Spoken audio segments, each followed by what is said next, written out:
एक बार अकबर के राज्य में एक न्यायाधीश के सामने कबीर और फकीर नामक दो झगड़ते हुए व्यक्ति उपस्थित हुए।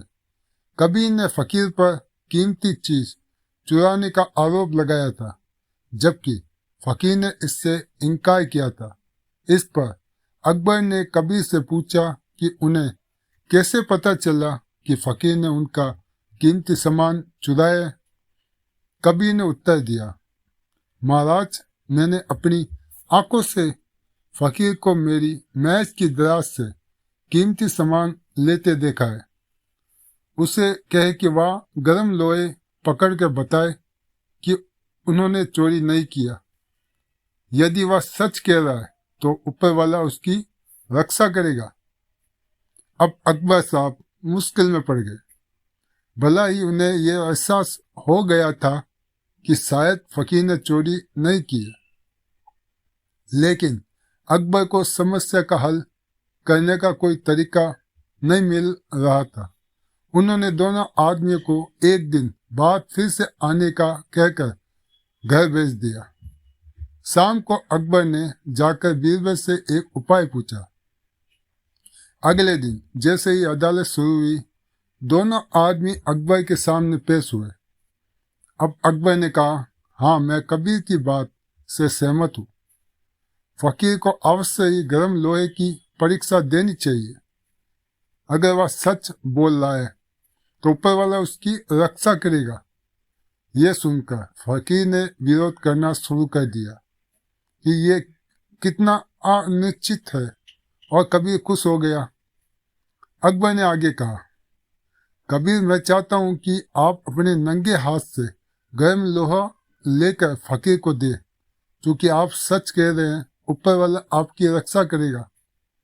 यह सुनकर कबीर चुप हो गया। कुछ देर बाद उसने अपने घर में फिर से कीमती सामान तलाशने के बारे में कुछ बुदबुदाया और हड़बड़ी में निकल गया।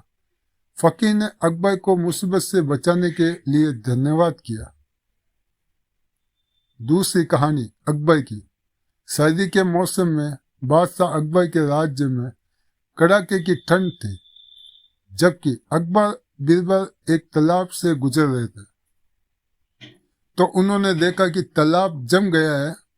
अकबर ने बीरबल से पूछा, बताओ बीरबल, क्या कोई उस तालाब में कुछ मिनट से ज्यादा खड़ा रह सकता है? बीरबल ने जवाब दिया, जापना, पैसे के लिए आदमी कुछ भी कर सकता है। अकबर ने बीरबल से इसे सिद्ध करने को कहा। अगले दिन बीरबल ने राज्य में घोषणा की कि जो कोई भी उस तालाब में एक रात के लिए खड़ा हो सकता है, उसे राजा द्वारा बहुत अच्छा इनाम दिया जाएगा। अगले दिन एक बूढ़ा आदमी दरबार में हाजिर हुआ और उसके पास एक बड़ा परिवार था।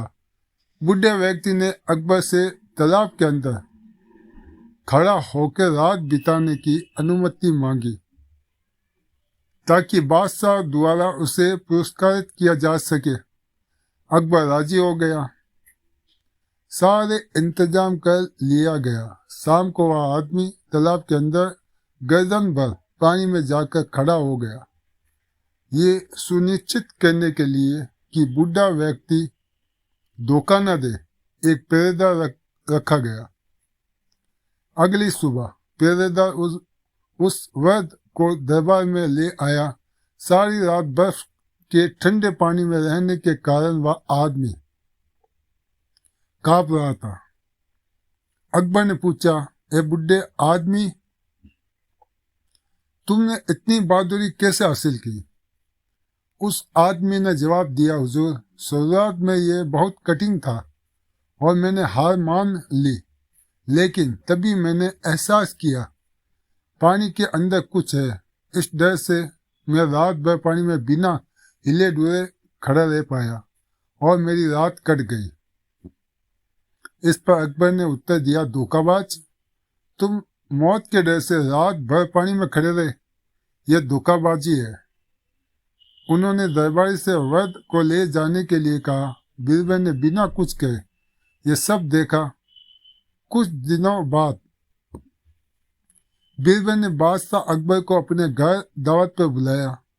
अकबर ने निमंत्रण स्वीकार कर लिया। दावत के दिन अकबर दोपहर के समय बीरबल के घर पहुंचे।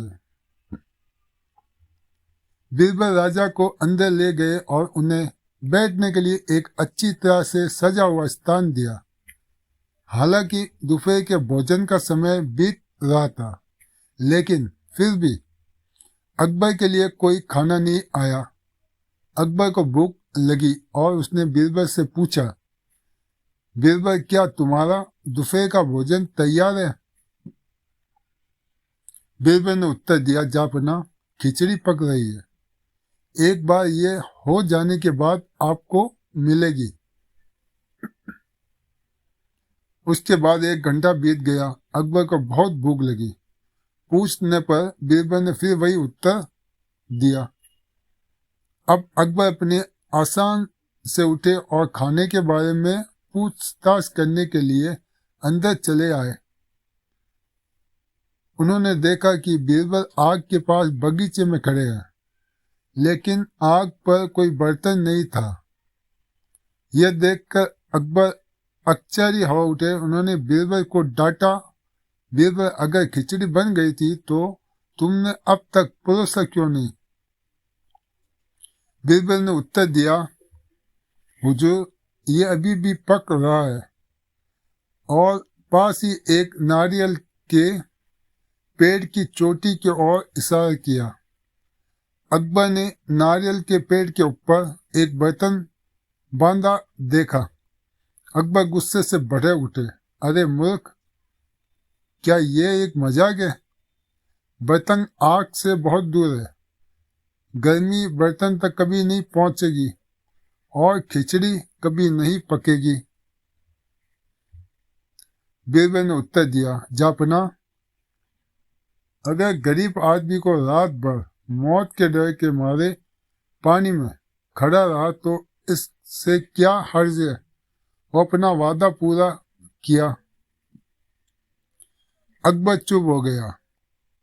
उन्होंने अपनी गलती का एहसास हुआ और वह समझ गया कि बीरबल सिर्फ उन्हें अपने गलत फैसले का एहसास करना चाहता था। अकबर ने अपनी गलती स्वीकार की और बीरबल से उस आदमी को खोजने के लिए कहा ताकि उसे उचित इनाम दिया जा सके। बीरबल मुस्कुराए और बादशाह के सामने झुक गए और अकबर को स्वादिष्ट दोपहर का भोजन भेंट किया, जो पहले से ही बन चुका था। आपको ये कहानी कैसी लगी? इसे लाइक, शेयर, सब्सक्राइब जरूर करना।